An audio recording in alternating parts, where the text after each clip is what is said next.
feet and let them be swift and beautiful for thee. Take my voice and let me sing, always only for my King.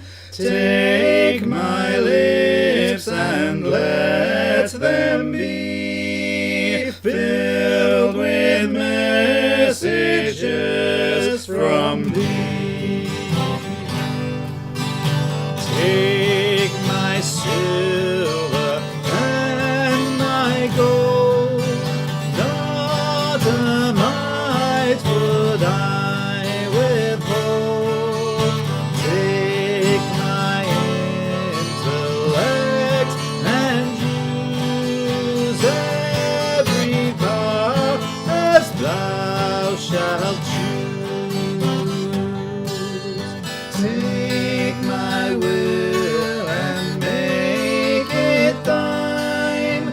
It shall be no longer mine. Take my heart, it is thine own. It shall be thy royal throne. Take my love, my Lord, I pour at thy feet its treasure store. Take myself, and I will be ever only all for thee.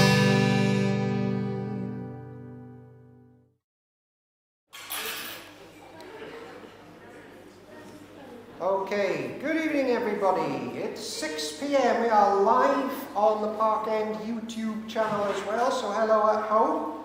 People tuning in from, there's someone from New Zealand in the chat. Do you know her? He's called John T. And Renee. Welcome everybody, and here's how this works. I'm going to read a story from the Bible, and you follow along, and you can ask questions if you like, but there's something about like capturing the whole book in one go that we miss sometimes. And there's teas and coffees at the front, and there's toilets through there, and you're free to come and go as you like. And I'll say a few things on the book along the way. I think that's probably it. I'll be reading from the Church Bible, which is the NIV, and that's page 501. Thanks, Bill. And the NIV isn't always the most accurate, but it's quite easily readable for public reading like this. And where it does go off, we'll just make a few comments and say maybe what the original means a bit better. So here we are, the book of Esther. I'm going to say a few things as you settle in about Esther before we actually start reading. Again, anybody at home, any questions, just bung them in the live chat. So, Esther is in a book of the Old Testament. Did you know that?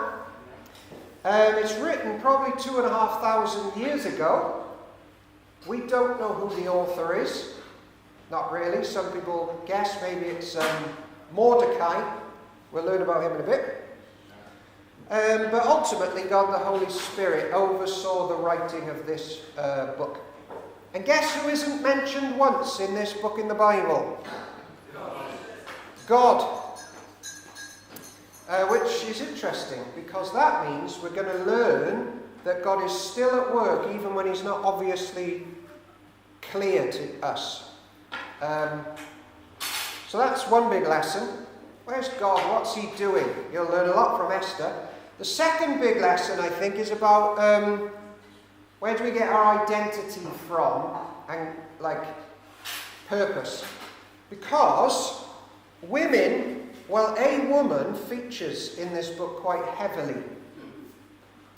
In fact, the book's named after a woman. But in Bible times, just like today, women often are really mistreated. Like, who did Jesus first appear to? Mary. But if you read the Apostle Paul's account of who he spoke to, he leaves Mary out. Have you noticed that in the Corinthians report? Because he knows a woman's testimony wasn't valid in Corinth at the time, so he leaves her out and gets to the men. And in the Bible, right, if you're a woman, you sometimes get abused. I'm making this a PG version because there's young children here. Abused, forced into marriage, offered to other men by your fathers, often for cattle or something in exchange. You get abandoned, killed, dismembered. You don't have much rights to property. Sometimes you'll have to get your worth from children because you're good for nothing else. And you have to use your wits and your tenacity to survive. So the Bible days are often unsafe for women, as they are today, and especially in third world countries. Some of the rights for women are worse than some of the times you read in Bible time. Even in the West, actually, in this country at the moment, you hear some horror stories. But yet, in the pages of Scripture, the Lord bestows special love and purpose and value and dignity upon women. And so to have a book named after you in those days, in the pages of Scriptures, that's a lesson in and of itself about how the church loves women. Just on the empire, and I know my sons will be interested in this, there's a big empire dominant at the time of Esther. To keep you awake because it's hot, who do you think they are? Go on in, gents. Oh, he's got under the pew. Sorry? Persians. The Persian Empire is very big at the moment. They've taken over most of the world, 2/3 of the world. And it's 100 years after the book of Daniel's been written. That's where we're set in. And this Persian Empire, and at the helm is a man. His name is what? Xerxes. Xerxes is on the throne of the world here. And that's how you say his name in Greek. In Hebrew, it's something like Akashevrosh, which, in your Bibles, you might have the English version of that, which is Ahasuerus. So you may have one of the three there knocking about. And he, if you like films, is in, he's quite famous. The 300, he's in that. He's in Assassin's Creed. You play that on the PlayStation, Assassin's Creed? Diane, do you play that one? Assassin's Creed? No. He's in Civilization 2, 3, 4. And his empire stretched from India to Egypt. So he seems like a boss. His dad was Darius, also in the Bible. So you'll know a bit about him. And the religion was basically pagan. They had a mishmash of all cultures and languages because they spread so far and wide. But the main thing was pagan. All right? And we are going to focus on the capital city, Susa, or Shushan. Susa. And if you want a modern day country, it's basically Iran. That's where we're at there, Iran. So we're not near God's people in Jerusalem because they're somewhere else at this time. They're nowhere near their temple and their priests and their language and their God and their food. Okay? So without further ado, may we think, speak and feel in the name of the Father, the Son and the Holy Spirit. Amen. So here's Esther chapter 1 with some comments along the way. Let me just get it up on this. Okay? And this is the NIV.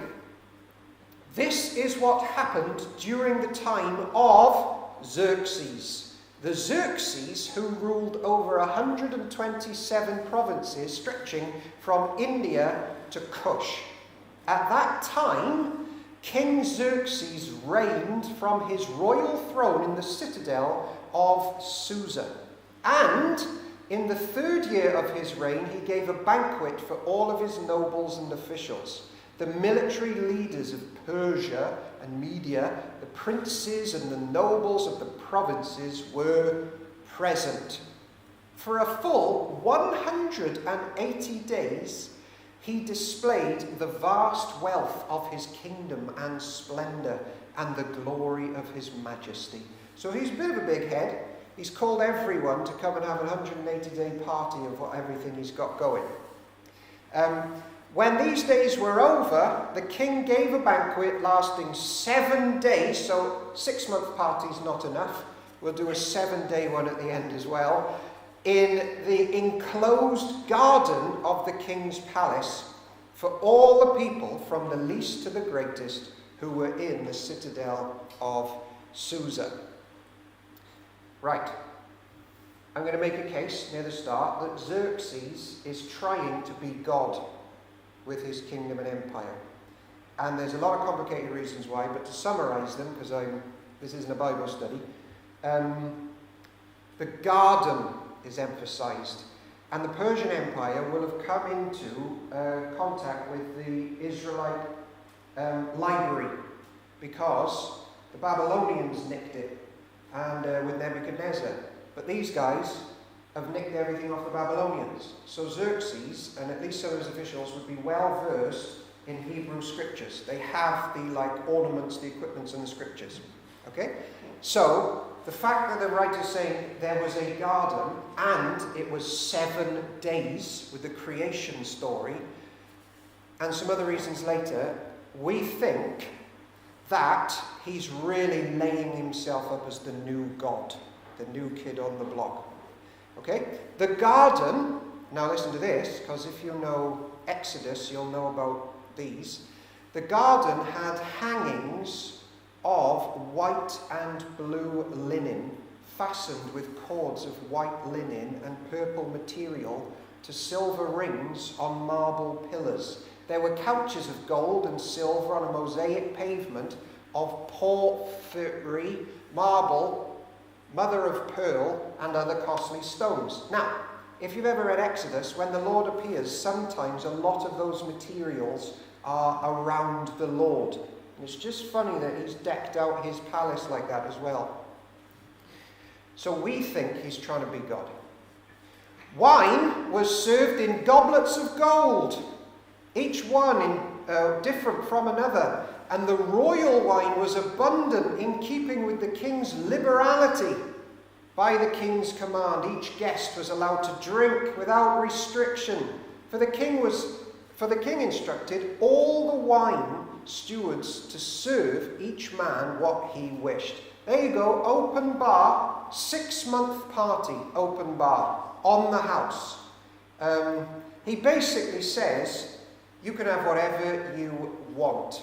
And if you do some background reading on the Persian Empire, Xerxes was a real rotter. So the things going on in these parts, he's basically like Satan, who says, just have whatever you want on tap. Even if it's really bad for you, I'm never going to say no. Only that horrible God would say no to things. You have whatever you like. And you can go there and be pampered. And just, leave your wives at home and just go to a Xerxes like stag do for 6 months with a 7-day period of rest at the end. Okay, all the rules are gone. And then Queen Vashti also gave a banquet for the women in the royal palace of Xerxes. Just want to stop there to say a few things on Vashti. Vashti, she is a bit of a spicy curry because she's not having any of Xerxes messing about. She doesn't really like him. Now she used to be married to Xerxes' brother, but Xerxes started liking her, so nicked her from his brother. So he's married his sister-in-law. In addition to that, he also thought his brother's daughter was attractive, so he stole her too and married her. So Xerxes marries his sister-in-law and his niece. Now listen to this.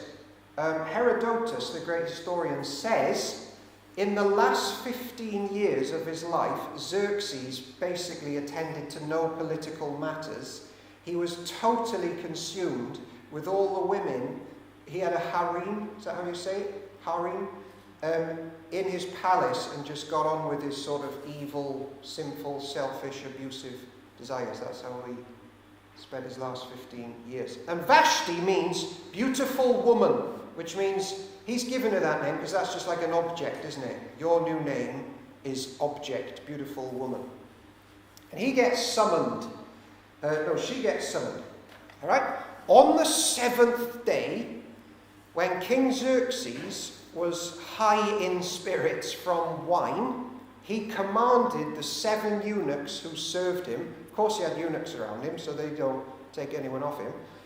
There's their names. I'm rubbish with names. Meuman, Biztha, Harbona, Bigtha, Abagatha, Zephyr, and Carcass. So he calls the lads, because they're all drunk, to bring before him Queen Vashti, wearing her royal crown, in order to display her beauty to the people and nobles, for she was lovely to look at. Never a good idea to summon women when you're drunk. But when the attendants delivered the king's command, Queen Vashti refused to come. Then the king became furious and burned with anger. Since it was customary for the king to consult experts in matter of law and justice, he spoke with the wise men who understood the times and were closest to the king: Karshina, Sheshtar, Admathar, Tarshish, Meres, Marsina, and Memucan, the 7 nobles of Persia and Media, who had special access to the king and were highest in the kingdom. Basically, everybody, it's trending now that Vashti has said, get lost to Xerxes, and he's like, what do we do, lads? We can't have this. So, verse 15, according to law, what must be done to Queen Vashti? She didn't come and parade before us, he asked. She has not obeyed the command of King Xerxes that the eunuchs have taken to her. Then Memucan replied in the presence of the king and the nobles, Queen Vashti has done wrong, not only against the king, but also against all the nobles and the peoples of the provinces of King Xerxes. For the queen's conduct will become known to all the women, and so they will despise their husbands and say, King Xerxes commanded Queen Vashti to be brought before him, but she would not come. By the way, isn't that frightening? It's expected that if a man gets drunk and demands that a woman comes and parades in front of them, like if they say no, these men think that's a terrible thing and we need the laws to sort these people out. Isn't that like a frightening time to live? Parade before me. 18. This very day, the Persian and Median women of the nobility who have heard about the queen's conduct will respond to all the king's nobles in the same way. There will be no end of disrespect and discord. Therefore, if it pleases the king, let him issue a royal decree and let it be written in the laws of Persia and Media, which cannot be repealed, that Vashti is never again to enter the presence of King Xerxes. Also, let the king give her royal position to someone else who is better than she. Then, when the king's edict is proclaimed throughout all his vast realm, all the women will respect their husbands, from the least to the greatest. The king and his nobles were pleased with this advice. So the king did as Memucan proposed. He sent dispatches to all parts of the kingdom, to each province in its own script, and to each people in their own language, proclaiming that every man should be ruler over his own household using his native tongue. So there it is. The drunk perverts have made some laws. And women, you're to parade on demand before us like mere objects, otherwise you're in big trouble. And so ends chapter 1. There's drinks at the front, and cakes, and scones, Please help yourself. I'm just going to have a quick drink of black coffee.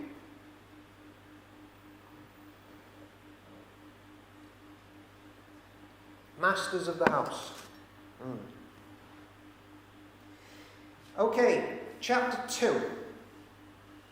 Later, when King Xerxes' fury had subsided, he remembered Vashti and what she had done and what he had decreed about her. Then the king's personal attendants proposed, "Let a search be made for beautiful young virgins for the king." That's young ladies for my boys at the back. Girls, basically. "Let the king appoint commissioners in every province of his realm to bring all these beautiful young women into the harem at the citadel of Susa. Let them be placed under the care of Haggai, the king's eunuch, who is in charge of the women, and let beauty treatments be given to them. Then let the young woman who pleases the king be queen instead of Vashti."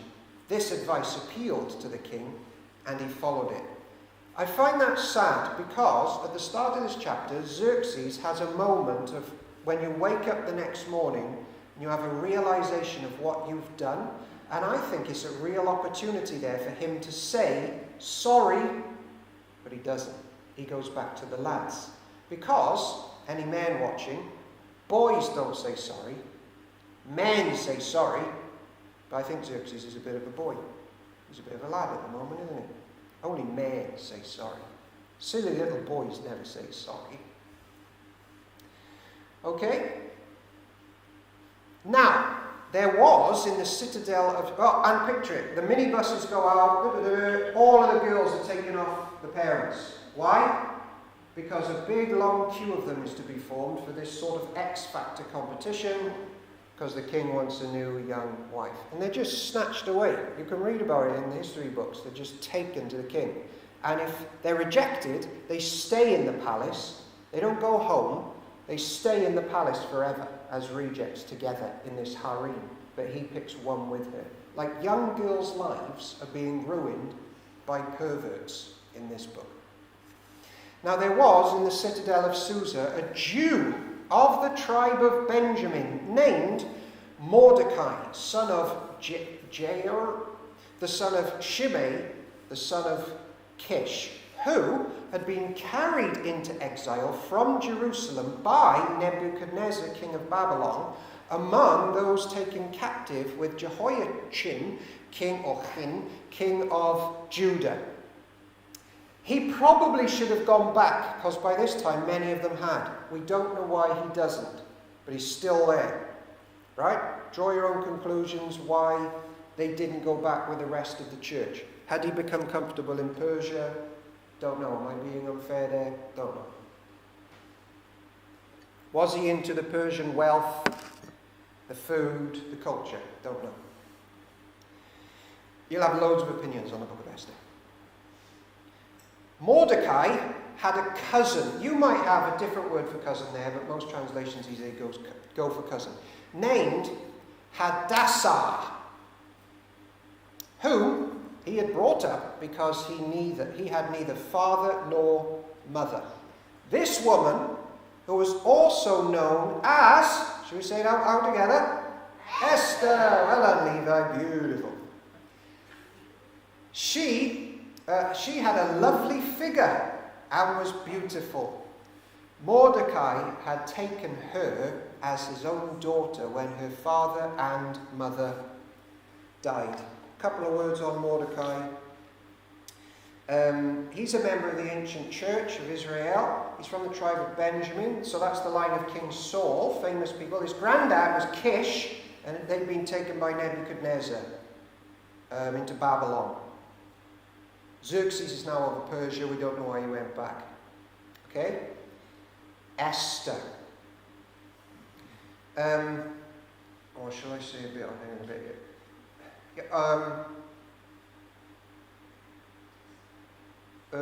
Should I do that now? Or in a moment? Hold on, let me just check if I've got something coming up in a bit. Or just in passing then, Esther by this time was probably in her teenage years, maximum 20 years old. Why hadn't she gone back? Don't know. Her Jewish name was Hadassah, which means myrtle, which was a symbol of peace. In Persia, she got this new name, Esther, which means star. All right? I'm going to be a bit unkind to her now, and most people disagree with me. Have they stayed because they like the Persian culture, and they're about to get caught out? Like, is she carrying the Persian name and hiding away her church identity? Has she buried that for a bit? Don't know. We just don't know. But I know we're all tempted to join the culture of the world and not say we're Christians, are we? Because it's awkward. Maybe that's going on. Okay? Mother died. Verse 8. When the king's order and edict had been proclaimed, many young women were brought to the citadel of Susa and put under the care of Hegai. Esther also was taken to the king's palace and entrusted to Hegai, who had charge of the harem. I think I'm saying harem right. She pleased him and won his favour. Immediately he provided her with her beauty treatments and special food. He assigned to her 7 female attendants selected from the king's palace and moved her and her attendants into the best place in the harem. So, months and months of lipstick and doing, your skin products, perfume, bathing in petal, rose baths, whatever, I don't know. Because, you've got your ticket. 450 girls, you're number 357. You're all coming out. He doesn't like anyone. You're getting closer to him. Frightening stuff, isn't it? Your whole life has been taken away from you. Maybe you had dreams to be someone. Well, now you're going to be a product for Xerxes. Esther had not revealed her nationality and family background because Mordecai had forbidden her to do so. Don't know why. It's not easy to stand up being a Christian in this type of world, is it? Every day he walked to, or did he just love her so much he wanted the best for her? Every day he walked to and fro near the courtyard of the harem to find out how Esther was and what was happening to her. You see him pacing around praying, don't you? Before a young woman's turn came to go into Xerxes, she had to complete 12 months of beauty treatments prescribed for the women, 6 months with oil of myrrh, and 6 with perfumes and cosmetics. And by the way, this isn't a date where he gets to know you first and charms you. You're in with the physical stuff and you're out if you're no good. That's Xerxes. And this is how she would go to the king. Anything she wanted was given to her to take with her from the harem to the king's palace. In the evening, she would go there and in the morning return to another part of the harem to the care of Shashgaz, the king's eunuch, who was in charge of the concubines. She would not return to the king unless he was pleased with her and summoned her by name. By the way, lots of men these days will go, "Oh, what a pervert." But actually, I wonder what we'd be like if we had the keys to the whole world and no restrictions. Like he had a harem, but we've got the internet, and many of us don't do well when looking at stuff on that, do we? 15. When the turn came for Esther, the young woman Mordecai had adopted, the daughter of his uncle Abihail, to go to the king, she asked for nothing other than what Hegai, the king's eunuch, who was in charge of the harem, suggested. And Esther won the favour of everyone who saw her. She's a charmer.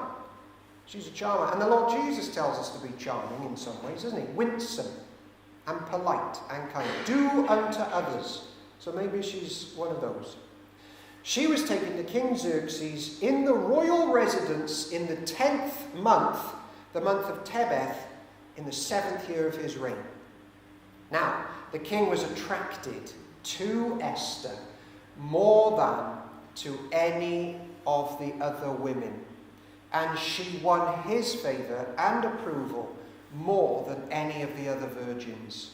So he set a royal crown on her head and made her queen instead of Vashti. Just a note, if anyone has been sexually abused and you ask, what's the Lord doing and how can these things happen to me? I think this story as it unfolds may be helpful. And the king gave a great banquet, Esther's banquet, for all his nobles and officials, and he proclaimed a holiday throughout the provinces and distributed gifts with royal liberality. When the virgins were assembled a second time, Mordecai was sitting at the king's gate. But Esther had kept secret her family background and nationality, just as Mordecai had told her to do. For she continued to follow Mordecai's instructions as she had done when he was bringing her up.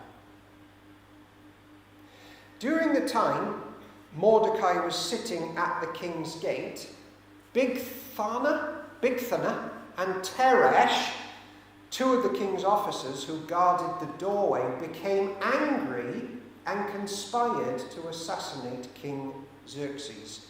But Mordecai found out about the plot and told Queen Esther, who in turn reported it to the king, giving credit to Mordecai.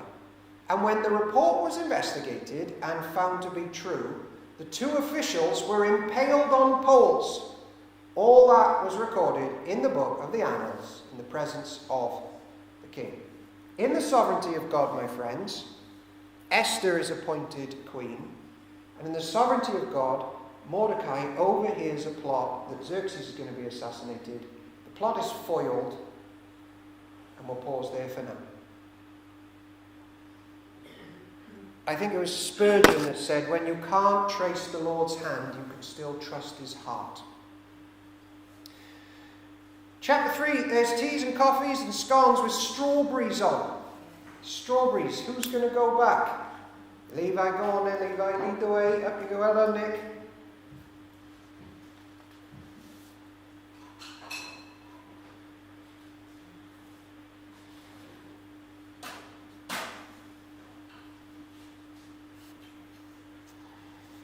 I don't know if you agree with my theory that maybe Mordecai and Esther are a bit like lukewarm Christians. They'll take church, they'll leave it.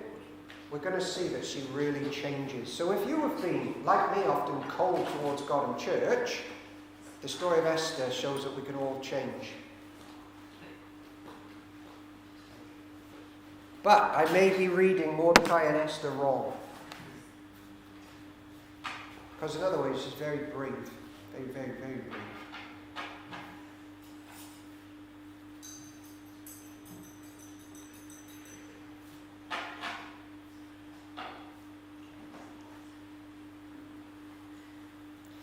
I'll start chapter 3 by asking a question. Have you ever done something for someone and they haven't appreciated it? They didn't say thank you. It hurts, doesn't it? Okay. Well, remember what Mordecai did for Xerxes. Esther chapter 3. Oh. Yeah, we'll wait. Kathy? Make you more coffee. Oh, I think we'll wait, is it? No, carry on. Esther chapter 3.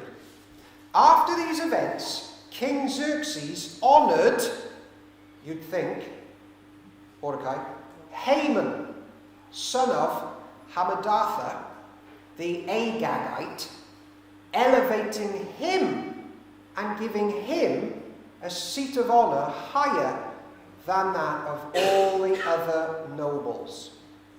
I'll say something about him in a minute.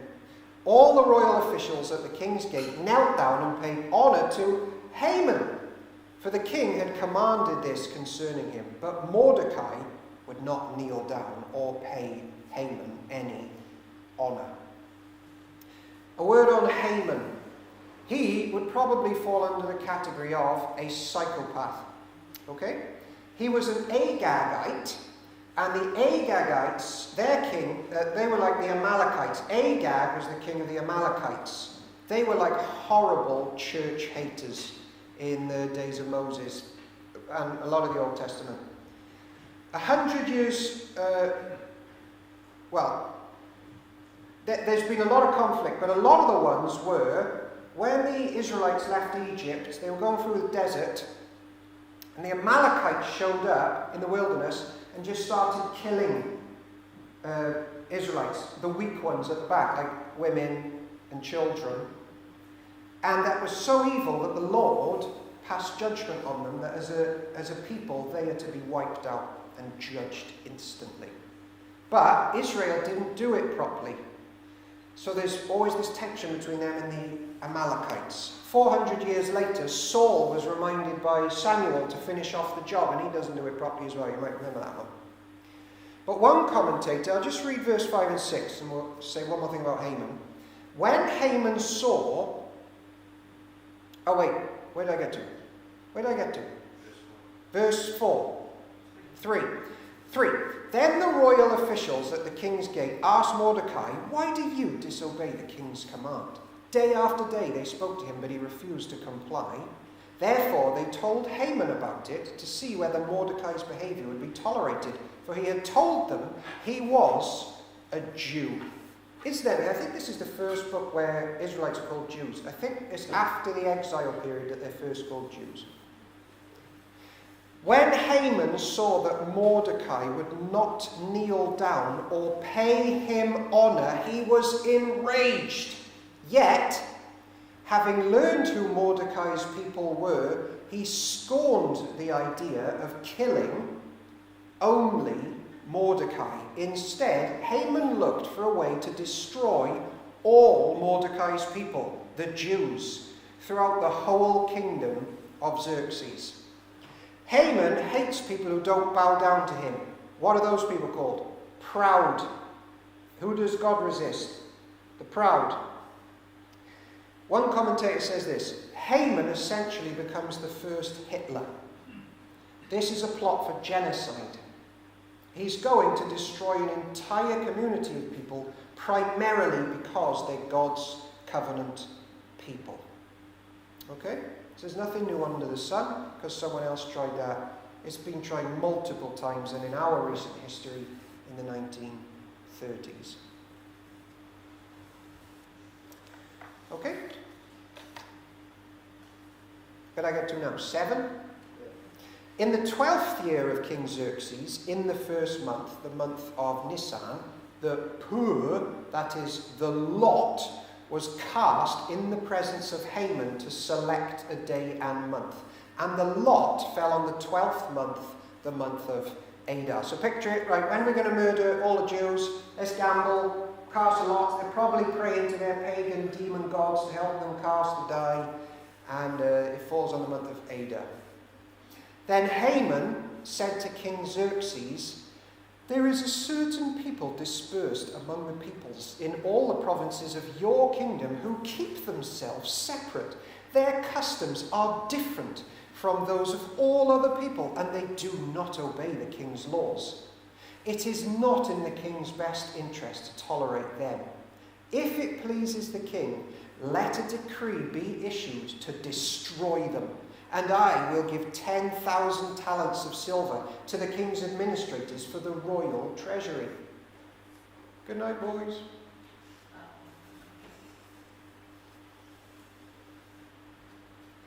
So the king took his signet ring from his finger and gave it to Haman, son of Hammedatha, the Agagite, the enemy of the Jews. "Keep the money," the king said to Haman, "and do with the people as you please." I wonder if we're not far off, actually, in the UK now, being illegal ourselves as Christians. Oh, I haven't got the mic on for the stream. They probably haven't heard anything.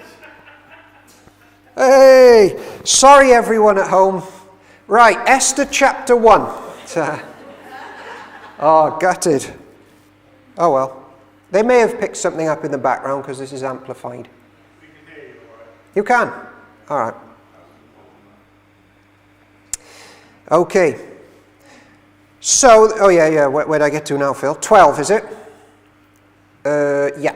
Then, on the 13th day of the first month, the royal secretaries were summoned. They wrote out in the script of each province and in the language of each people all Haman's orders to the king's satraps, the governors of the various provinces, and the nobles of the various peoples. These were written in the name of King Xerxes himself and sealed with his own ring. Dispatches were sent by couriers to all the king's provinces with the order to destroy, kill, and annihilate all the Jews. Remember, all this tracks back to one man wanting other men to bow down to him, and genocide is breaking out. Young and old, women and children, on a single day, the 13th day of the 12th month, the month of Adar, and to plunder their goods. A copy of the text of the edict was to be issued as law in every province and made known to the people of every nationality so that they would be ready for that day. The couriers went out, spurred on by the king's command, and the edict was issued in the citadel of Susa. The king and Haman sat down to drink, but the city of Susa was bewildered. Imagine the news breaking out that we're all going to be executed for being God's people. Would we stand? Big question. 4. When Mordecai learned of all that had been done, he tore his clothes. He put on sackcloth and ashes and went out into the city, wailing loudly and bitterly. Sackcloth and ashes was like a repentant thing you would show that you are crying out to God because you've tried everything, and you're hitting your head against a wall. You need divine intervention. We're probably there as a people now, like, Lord, come, revive us. But he went only as far as the king's gate, because no one clothed in sackcloth was allowed to enter it.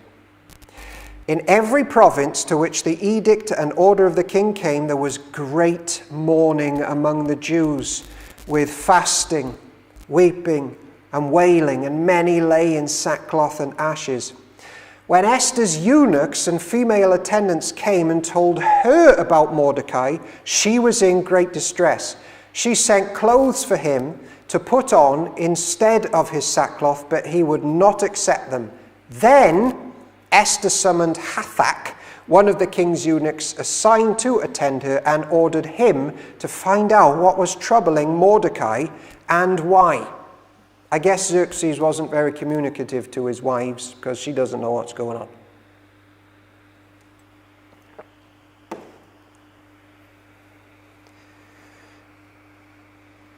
So Hathach went out to Mordecai in the open square of the city in front of the king's gate. Mordecai told him everything that had happened to him, including the exact amount of money Haman had promised to pay into the royal treasury for the destruction of the Jews. He also gave him a copy of the text of the edict for their annihilation, which had been published in Susa, to show to Esther and explain it to her, and he told him to instruct her to go into the king's presence to beg for mercy and plead with him for her people.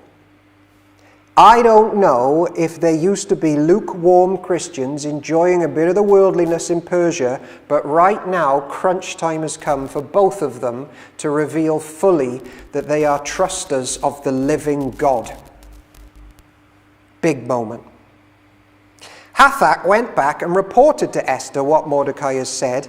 Then she instructed him to say to Mordecai, all the king's officials and the people of the royal provinces know that for any man or woman who approaches the king in the inner court without being summoned, the king has but one law, that they be put to death, unless the king extends the gold scepter to them and spares their lives. But 30 days have passed since I was called to go to the king. So if you want to chat to your husband, he calls for you. If you go without him calling for you, you could die, unless he goes like this with his scepter. Okay, you can come and tell me about your day. But if he's in a bad mood, which I get, he's a bit up and down, Xerxes, he's probably an alcoholic as well, you've had it. Esther's probably one of the bravest saints in our history. When Esther's words were reported to Mordecai, he sent back this answer: "Do not think that because you are in the king's house, you alone of all the Jews will escape. For if you remain silent at this time, relief and deliverance for the Jews will arrive from another place, but you and your family will perish. And who knows but that you have come to your royal position for such a time as this."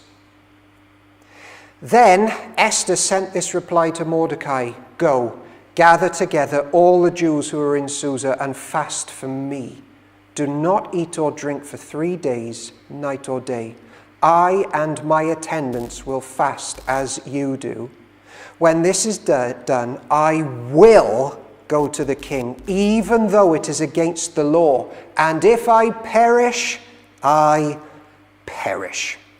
So Mordecai went away and carried out all of Esther's instructions. Esther has such a trust in God that all her desires to stay alive are just gone. This is how special God and church become to her. She says, "Do you know what? If I die, I die, but I'm going to die with my church family." And guess what, everybody?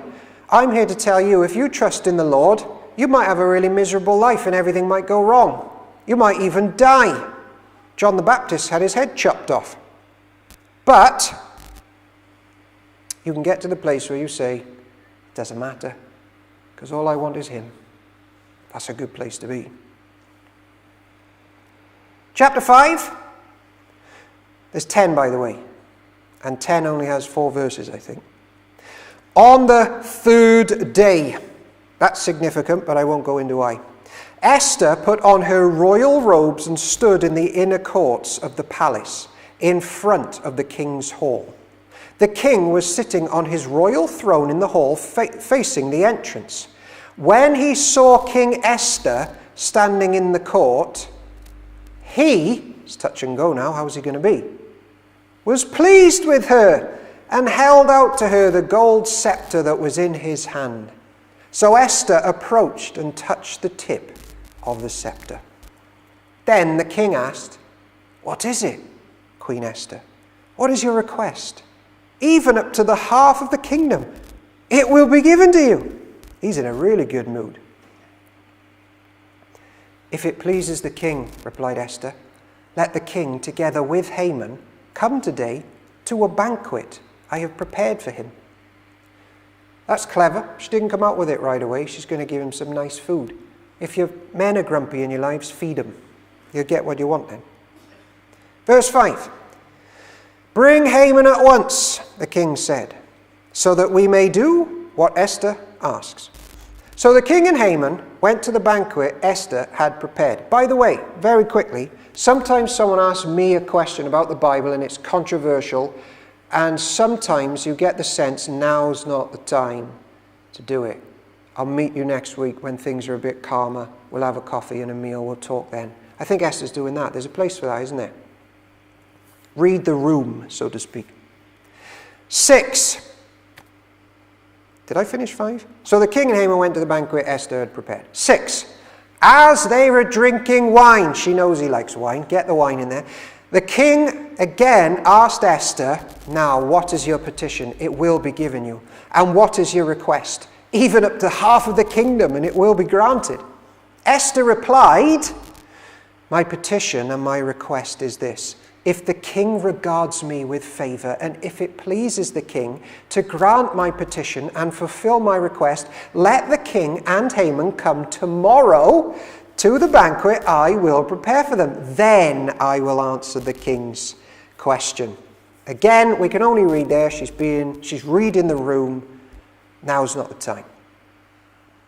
Haman went out that day happy and in high spirits, but he saw Mordecai at the king's gate and observed that he neither rose nor showed fear in his presence.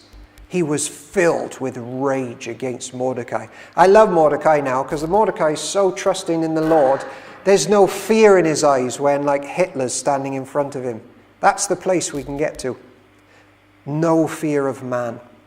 Verse 10, nevertheless, Haman restrained himself and went home, calling together his friends and Zeresh, his wife. Bet she had a rough time. Haman boasted to them about his vast wealth, his many sons, and all the ways the king had honored him, and how he had elevated him above the other nobles and officials. You can only imagine what Zeresh goes through at tea times with him. What do you want to talk about, love? Can I tell you why I'm special? Verse 12. Unless she's a nutter as well and they're like in it together, that's possible. Verse 12. And that's not all, Haman added. I'm the only person Queen Esther invited to accompany the king to the banquet she gave. And she has invited me along with the king tomorrow. I think he's quite insecure, like psychos often are, aren't they? Like proud people, the root is probably desperate insecurity. 13. But all this gives me no satisfaction as long as I see that Jew Mordecai sitting at the king's gate. I think his hatred's demonic, because Satan hates Jews. Satan knows when all of Israel's saved, that's curtains for him, because the world ends and he goes to hell forever. So he hates them. Christ is a Jew, his arch nemesis. Verse 14, his wife Zeresh and all his friends said to him, oh yeah, no, she is a psycho, I forgot about this. Have a pole set up reaching to a height of 50 cubits and ask the king in the morning to have Mordecai impaled on it. Then go with the king to the banquet and enjoy yourself.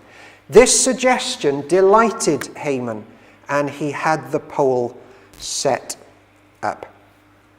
Just thinking of Jesus here from this chapter, who approaches the king and mediates peace for the church in this chapter? Esther. Who approaches the Father ultimately and mediates for us, church? Jesus. So I think Esther's a little picture of Jesus there. And also this one with Haman. Haman made like a wooden pole to hang a man upon it, a Jew. But Jesus came as a man to hang upon a pole, a cross of wood, for all men. And Haman forced people to bow to him in fear, but people bow to Jesus in love for what he's done for them. So Haman's a terrible version of Jesus in this chapter, an upside down version. Chapter 6 has teas and coffee. Shall we have one more wave of there's squash there, and I'd really like a strawberry thing, but I feel I should read and not eat. You don't want to watch me eating a strawberry thing, do you? Could we take a minute so I could try the strawberry thing? Because they're just staring at me, and I'll come down. Or let me hold out my scepter. Yes, you may approach. Is that your Esther walk? That was terrible, Phil. 1 minute. Break for 1 minute.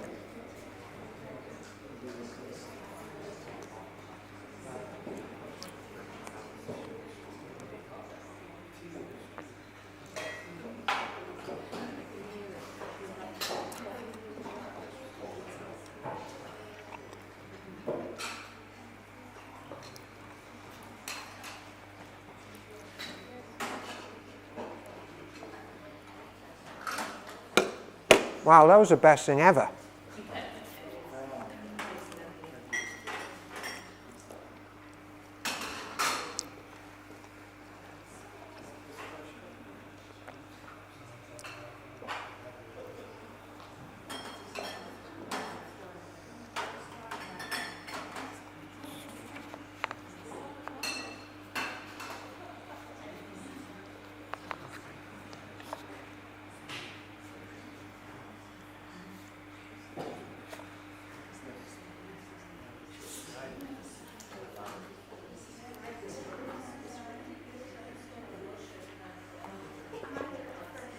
Okay, 20 seconds.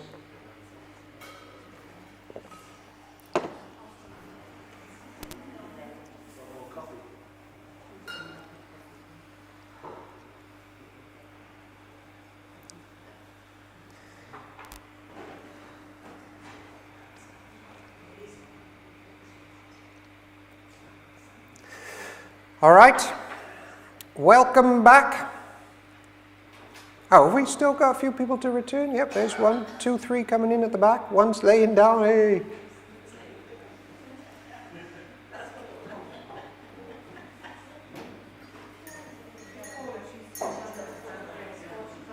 Yeah.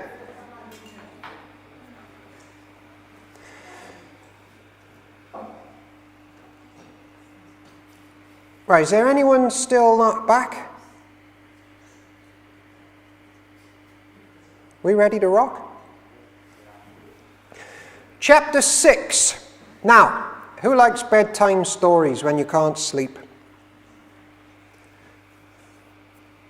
That night the king could not sleep. So he ordered, what do you have read to you when you can't sleep? So he ordered the book of the Chronicles, the record of his reign, to be brought in and read to him. Verse 2. It was found recorded there that Mordecai had exposed Bigthana and Teresh, 2 of the king's officers who guarded the doorway, who had conspired to assassinate King Xerxes. What honor and recognition has Mordecai received for this? The king asked.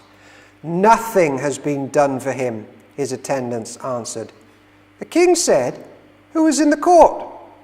Now Haman had just entered the outer court of the palace to speak to the king about impaling Mordecai on the pole he had set up for him. I'll just pause there. It's surely in the sovereignty of God that Xerxes doesn't sleep, and that he has that book read to him, and that Mordecai is remembered after long being forgotten. Like, there's no coincidences with the sovereign God. And he essentially discovered he owes his life to someone who's been completely ignored, which is basically exactly what the world does to Jesus every single day. The world owes everything it has to Jesus, and they completely ignore him every single day. Just on dreams, in the Bible, dreams are often used for the Lord's purposes. These days, I think sometimes we can overread into them. That's a danger.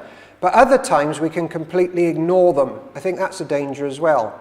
They're too often used for God for good. So don't write it off entirely if you have a dream. Okay. So it becomes a bit like a dark comedy now from this point on. Verse 5. So Mordecai's there, and Haman's there. Verse 5. His attendants, Renee, we listen to Owen when we can't sleep. Oh, I'm not sure. Wait, okay. Verse 5. His attendants answered, Haman is standing in the court. Bring him in, the king ordered. When Haman entered, the king asked him, what should be done for the man the king delights to honor? Now Haman thought to himself, who is there that the king would rather honor than me? So he answered the king, for the man the king delights to honor, let them bring a royal robe the king has worn and a horse the king has ridden, one with a royal crest placed on its head. Then let the robe and horse be entrusted to one of the king's most noble princes. Let them robe the man the king delights to honor and lead him on the horse through the city streets, proclaiming before him, this is what is done for the man the king delights to honor. Go at once, the king commanded Haman. Get the robe and the horse and do just as you have suggested for Mordecai, the Jew who sits at the king's gate. Do not neglect anything you have recommended. Can you imagine it? I'm reminded of that verse in Galatians 6:7. To all people who try to plot against the church, the Lord God will not be mocked. He eventually turns everything round in the favor for his church. And this must really hurt Haman because of his pride. Also remember this one, Proverbs 16 verse 8. Pride goes before destruction, and a haughty spirit goes before a fall. So Haman got the robe and the horse. He robed Mordecai and led him on horseback through the city streets, proclaiming before him, "This is what is done for the man the king delights to honor." Afterwards, Mordecai returned to the king's gate, but Haman rushed home with his head covered in grief and told Zeresh, his wife, and all his friends everything that had happened to him.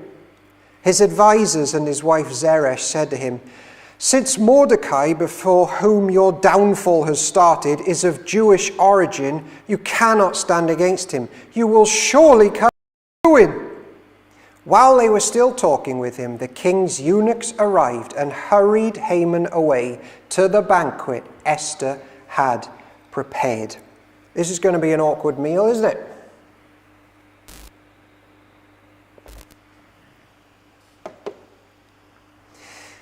So the king and Haman went to Esther's banquet. And as they were drinking wine on the second day, the king again asked, "Queen Esther, what is your petition? It will be given you. What is your request? Even up to half the kingdom, and it will be granted." Then Queen Esther answered, "If I have found favor with you, your majesty, and if it pleases you, grant me my life. This is my petition. And spare my people. This is my request. For I and my people have been sold to be destroyed, killed, and annihilated. If we had been merely sold as male and female slaves, I would have kept quiet, because no such distress would justify disturbing the king." She's a charmer. King Xerxes asked Queen Esther, "Who is he? Where is he, the man who dared to do such a thing?" Esther said, "An adversary and enemy, this vile Haman." Then Haman was terrified before the king and queen. The king got up in a rage, left his wine, and went out into the palace garden. But Haman, realizing that the king had already decided his fate, stayed behind to beg Queen Esther for his life.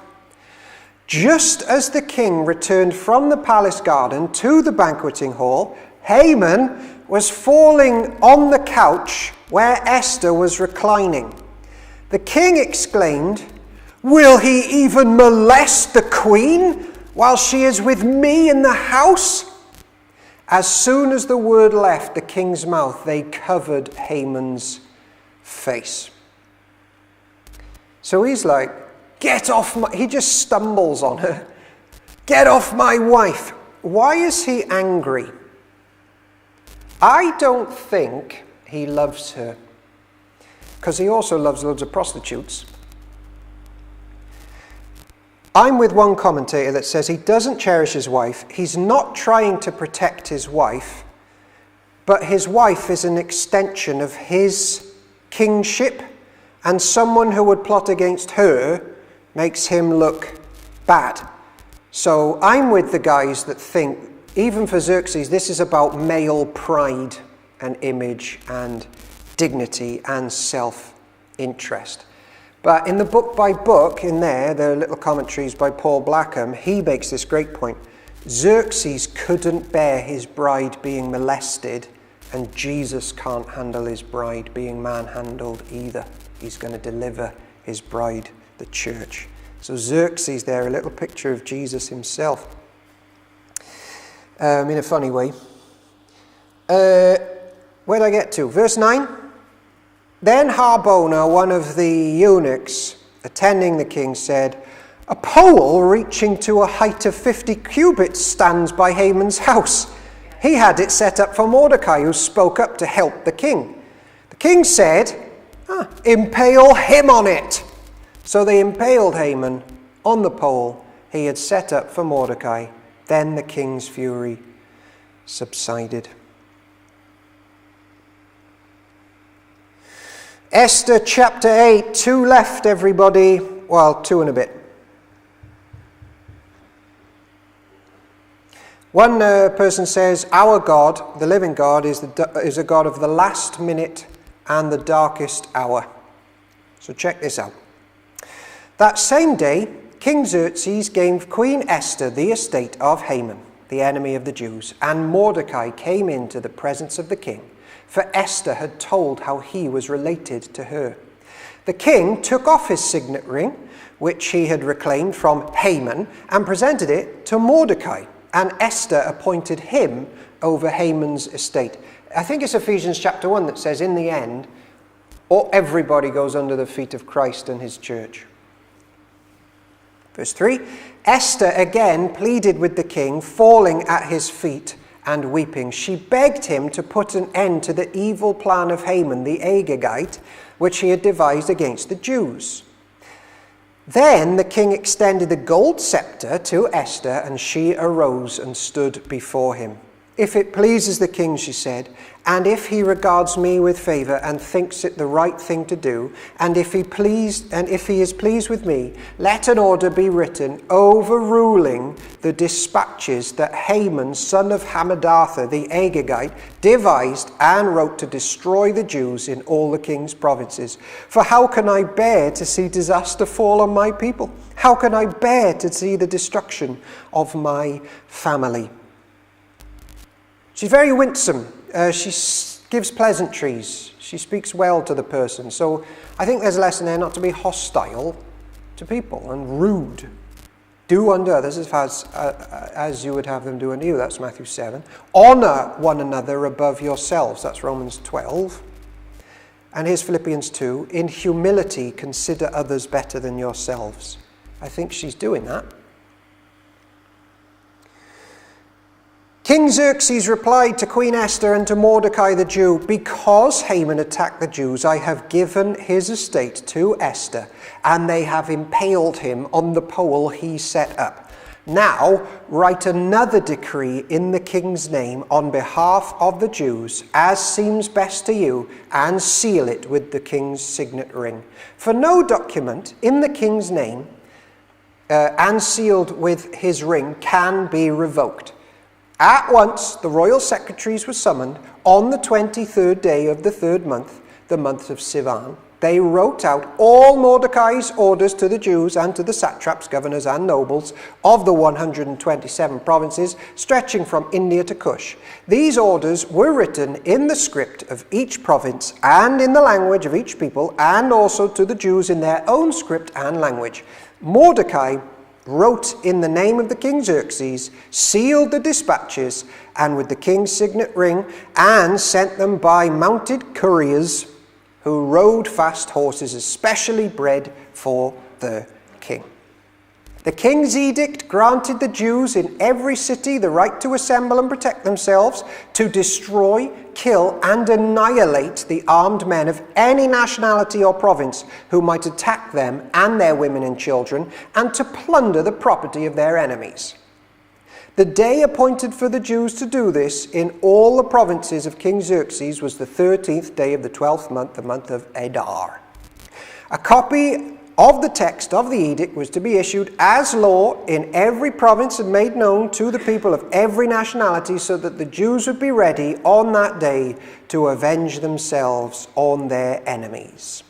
The couriers riding the royal horses went out, spurred on by the king's command, and the edict was issued in the citadel of Susa.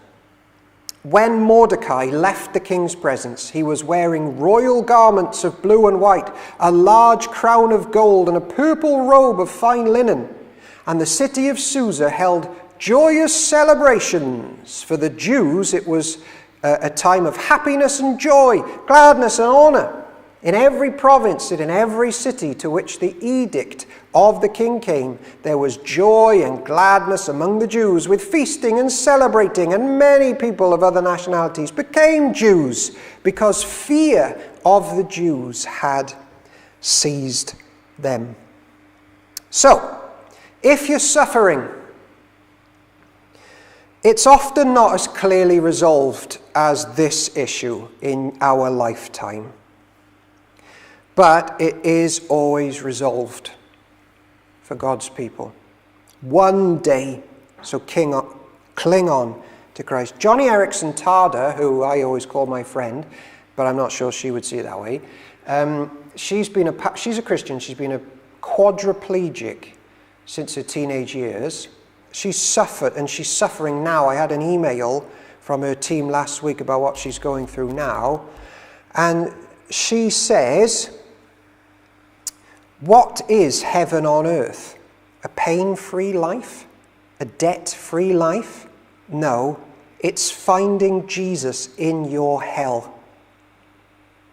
Thank you for saying no to my healing, King Jesus, because you've purged so much sin out of my life from my circumstances. I wouldn't trade that for any amount of walking. And as for Mordecai, he sort of went to bed on the verge of death, and then the next day he's crowned in royal robes. Chapter 9. Now, this is one of the gruesomest chapters in the Bible, so brace yourself. We haven't forgotten the Amalekites, who there's an edict for them to be judged for what they did to the women and children. Hello, Ben. In chapter 7, do you think that Haman's desire to put on king's clothes is a desire of Satan to become the Lord? I think that's a very good possibility, yeah. And then when he's hanged on his own pole, he's destroyed by Jesus dying on the cross, which is he's disarmed. In Colossians 2:14-15, the hostility that was aimed at us by Satan was disarmed because of the cross. Yeah. Just as it was against the Jews.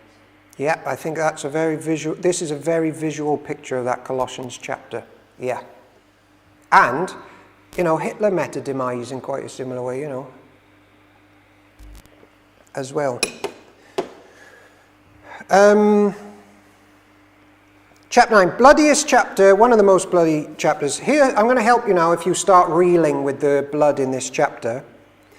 Remember that judgment, however it happens, is good if the Lord is doing it, because he is removing evil from the world. And the Christian faith isn't like a Disney movie. There's often a body count of God haters who are just sent to judgment. That's the God of the Bible, and this is the one that we grapple with, and we're to worship and believe that he is good. Okay? I'll say a bit more on that a bit later on. On the 13th day of the 12th month, the month of Adar, the edict commanded by the king was to be carried out. On this day, the enemies of the Jews had hoped to overpower them, but now the tables were turned and the Jews got the upper hand over those who hated them. The Jews assembled in their cities, in all the provinces of King Xerxes, to attack those determined to destroy them. No one could stand against them because the people of all other nationalities were afraid of them. And all the nobles of the provinces, the satraps, the governors, the king's administrators, helped the Jews because fear of Mordecai had seized them. Mordecai was prominent in the palace. His reputation spread throughout the provinces, and he became more and more powerful. The Jews struck down all their enemies with the sword, killing and destroying them. And they did what they pleased to those who hated them. In the citadel of Susa, the Jews killed and destroyed 500 men. They also killed Parshadantha, Dalphon, Aspartha, Poratha, Adalia, Aridatha, Pamashtar, Arisai, Aridai, and Vaizatha, the 10 sons of Haman, son of Hammedatha, the enemy of the Jews. But they did not lay hands on their plunder. The number of those killed in the citadel of Susa was reported to the king the same day. The king said to Queen Esther, "The Jews have killed and destroyed 500 men and the 10 sons of Haman in the citadel of Susa. What have they done in the rest of the king's provinces? Now what is your petition? It will be given you." What is your request? It will also be granted. If it pleases the king, Esther answered, give the Jews in Susa permission to carry out this day's edict tomorrow also, and let Haman's 10 sons be impaled on poles. So the king commanded that this be done. An edict was issued in Susa, and they impaled the 10 sons of Haman. The Jews in Susa came together on the 14th day of the month of Adar, and they put to death in Susa 300 men, but they did not lay their hands on the plunder. Meanwhile, the remainder of the Jews who were in the king provinces also assembled to protect themselves and get relief from their enemies. They killed 75,000 of them, but did not lay hands on their plunder. This happened on the 13th day of the month of Adar, and on the 14th they rested and made it a day of feasting and joy. The Jews in Susa, however, had assembled on the 13th and 14th, and then on the 15th they rested and made it a day of feasting and joy. That is why rural Jews, those living in villages, observe the 14th of the month of Adar as a day of joy and feasting, a day of giving presents to each other. So this is a nation, right, of some 3 million square miles, basically the size of the United States of America. This is a very high body count. There's lots of tiers going out across. The funeral homes are packed. They're probably running out of space on the ground where to put the bodies, which are stacked high. And so I ask us, as it may be conflicting with us, us modern Christians, like, do we have a problem with God's judgment? We should ask ourselves that.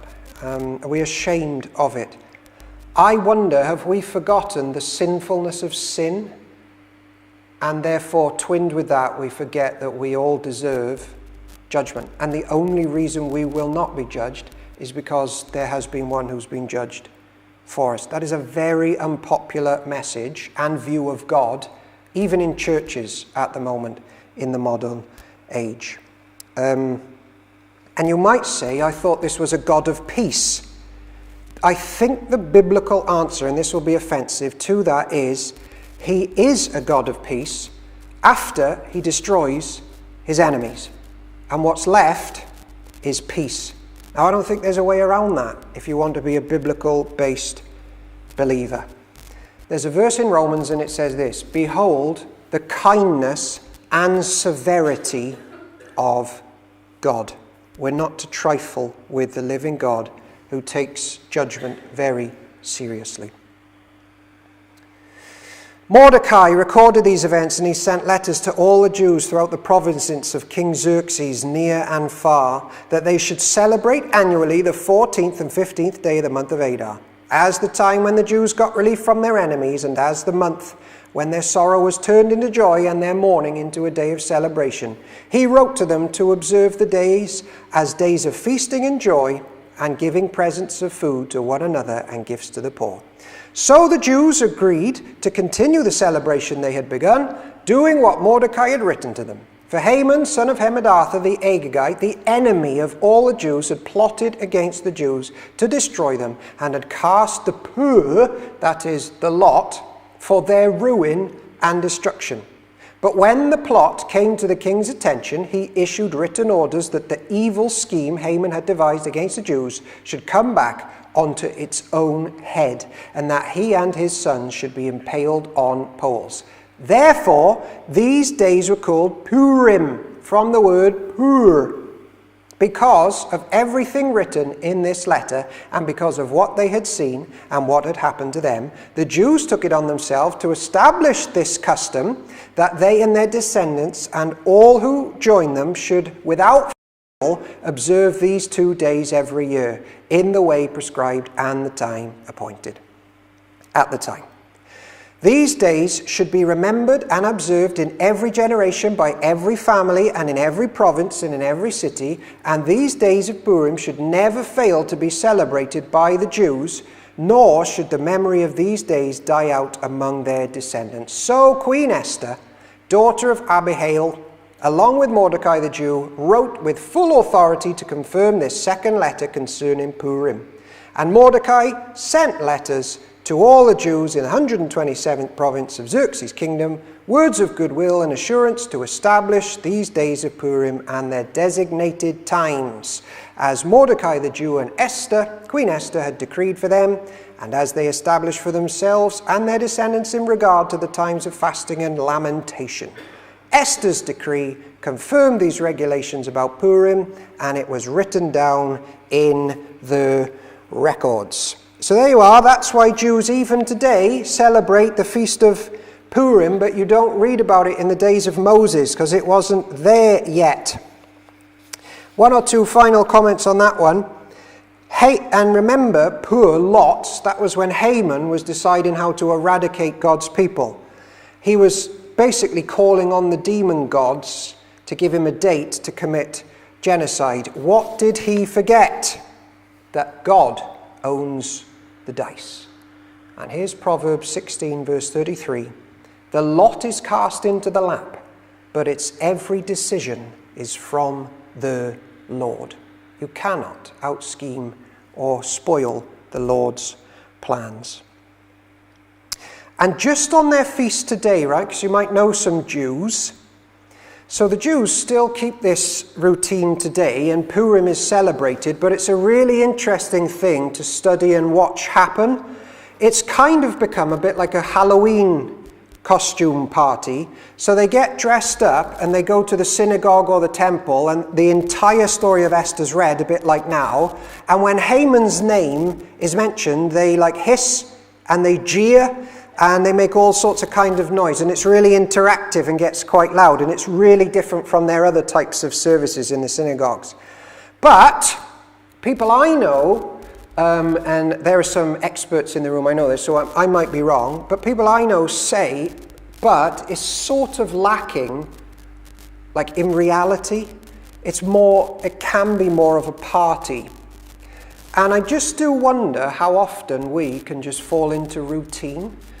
And if anything we do in this church isn't worshipping Jesus, it's just become a routine, isn't it? We don't really want that. Beware things where the reality can be taken out from, which were once really serious things of worship. You're just left with routine. And that doesn't do any good for anyone. And we close, everybody. It's been about an hour and 15 minutes. King Xerxes imposed tribute throughout the empire into its distant shores, and all his acts of power and might, together with a full account of the greatness of Mordecai, whom the king had promoted, are they not written in the book of the annals of the kings of Media and Persia? Mordecai the Jew was second in rank to King Xerxes, preeminent among the Jews, and held in high esteem by his many fellow Jews, because he worked for the good of his people, and he spoke up for the welfare of the Jews. And I guess my last point would be this. It's a fascinating thing the writer of this book does there. He says, would you like to know about Xerxes and how he conquered the Spartans and the lands and commanded vast armies?